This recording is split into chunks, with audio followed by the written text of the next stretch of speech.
Friends, are you ready for our weekly Lenormand reading? Today is March 8th. It's Sunday, and it is a very sunny day.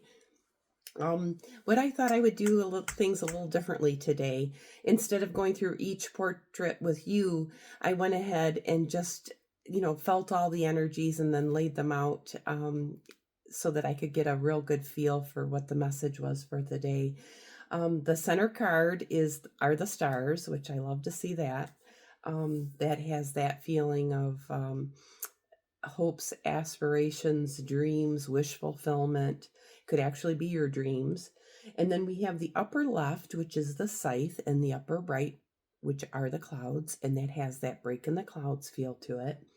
Then the bottom left, we have the sun, and the bottom right, we have the coffin, which has that positive resolution feel to it. One of the things that I had mentioned in last week's reading was a tornado. I had that feeling of that storm, but a little bit of calm before the storm. And sure enough, that's exactly what we experienced this week in Michigan. And what are the odds of experiencing a tornado in March in Michigan? Very, very uncommon. And, I had that feeling. I didn't come out and say we're going to have a tornado, but I did mention tornado several times. But I had that feeling, right? Well, there were casualties, and I feel like Spirit wants us to know and understand that when we pass over, that yes, our physical bodies are gone, die, but our spirit continues to live on. What happens, I believe, in my belief system, is that it just changes form. We are vibrating at a higher frequency that we're not able to see with our physical eyes. Same is true with matter, right? We're taught in school that the atoms vibrate at such a high rate of speed of frequency that brings forth into matter. So it's that same cycle, right? It's that, as above, so below, as within, so without. So the universe, or as the universe, so the soul. It has all of that feeling to me. There are some people who have talents and gifts and abilities that they're able to communicate with people who have passed over. And I personally am not one of those people, although I have an appreciation for people who do have those gifts. And I know that it's kind of a touchy topic, but I do know people who have that ability. My ability is a little different. It is claircognizance. It's where I know things and I just don't understand how I know them. I've had this my whole life. I just never really spoke about it. And I had a very, when I was 17 years old, I had an experience, and it's one of those where, I'm like, oh my gosh, it was a horrible feeling because I knew it was going to happen before it happened. And not that I saw it happen, I could just sense that it was going to happen. That's the only way I can describe it. But my gifts and abilities are more working with the energy.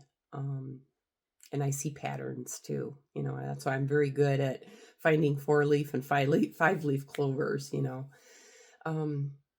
but the transformational energy that this last portrait is giving off talks of or speaks of cycles and, things coming full circle.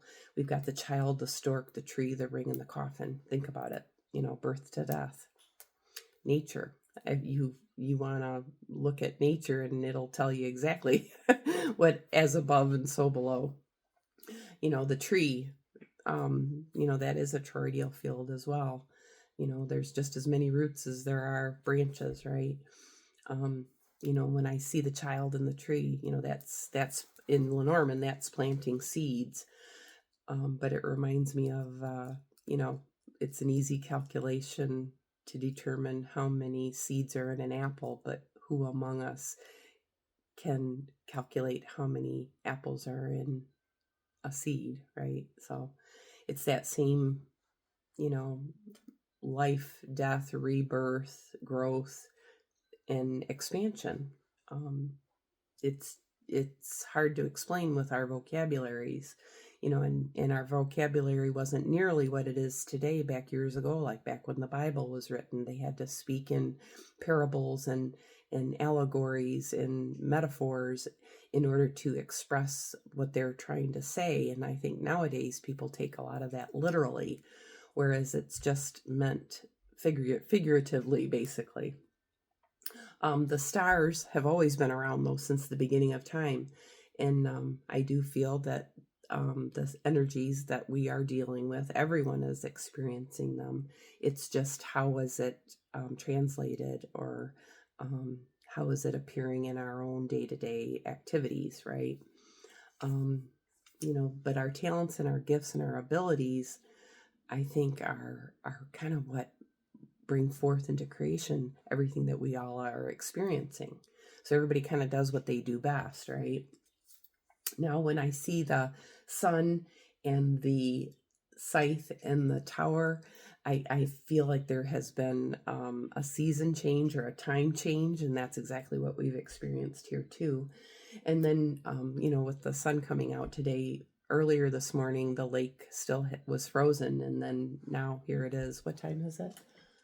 6:30, and the lake is completely open. So things can change in the blink of an eye, right? Um, Also, the coffin gives off that vibration of Ark of the Covenant to me, and I think it's just because of the process that I went through in creating this steamer trunk. I restored it, and it has gold leaf, and you know, and the first thought that came to mind was the Ark of the Covenant, which holds the 10 commandments, right? And then I look over here and I see the card that represents the mother and the father, and then the tower, which is honors and all of that. So it kind of gives that, honor your thy father and mother. Well, it's mother creation, father time as well. So I feel like we just need to kind of, get back to basics a little bit, and our the foundation of things, and not maybe take things too seriously, because everything can change in the blink of an eye.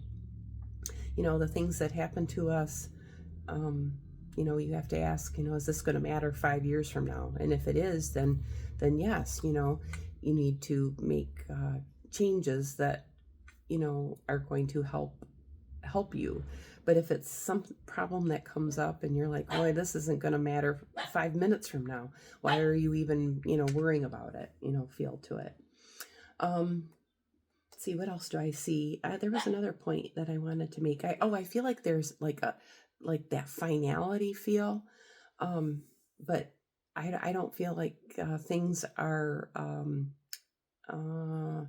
you know yeah, things can come to a completion or a full cycle, but I feel like it's always kind of reincarnating, or resurfacing, or recycling, or that sort of a feel. So, water, for example, I mean, it goes up into the clouds and then it comes back down as rain. It's constant, um, you know, the cycle. The rivers might come down, but they end up back into the ocean. The wave, it's part of the ocean. um so let's just look at things as temporal and ever changing, and not get too wrapped up in things that we cannot control.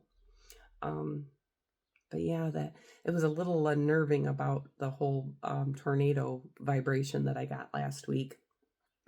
But I do feel that, it is part of, you know, it's part of nature. It's part of the cycles of life. And, forest fires, they promote new growth.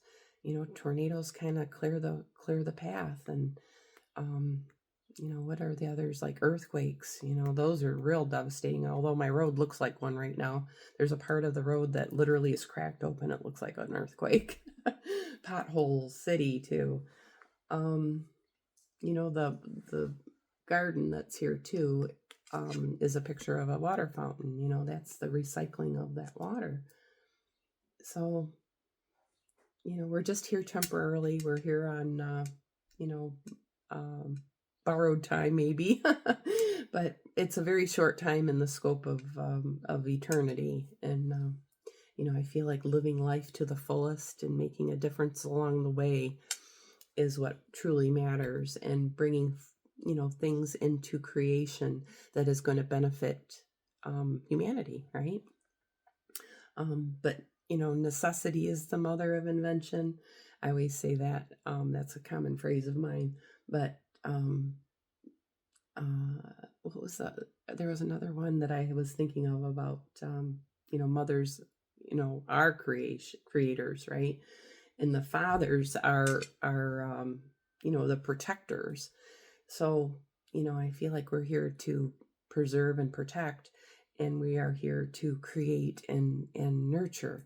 Um, even our children, they are our future, and what we can, how we can help develop, in their development, aid in their development, will make for a brighter future. So the sun being there, I feel like that kind of sheds light on the entire reading. I do see emotional. Well, the moon is creative energy too, and it's emotional, but the whip is high energy, and it's can be challenging.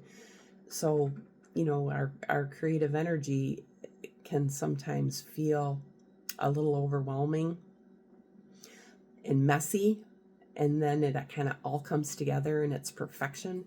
Well, that describes the Tao. The Tao does nothing yet leaves nothing undone.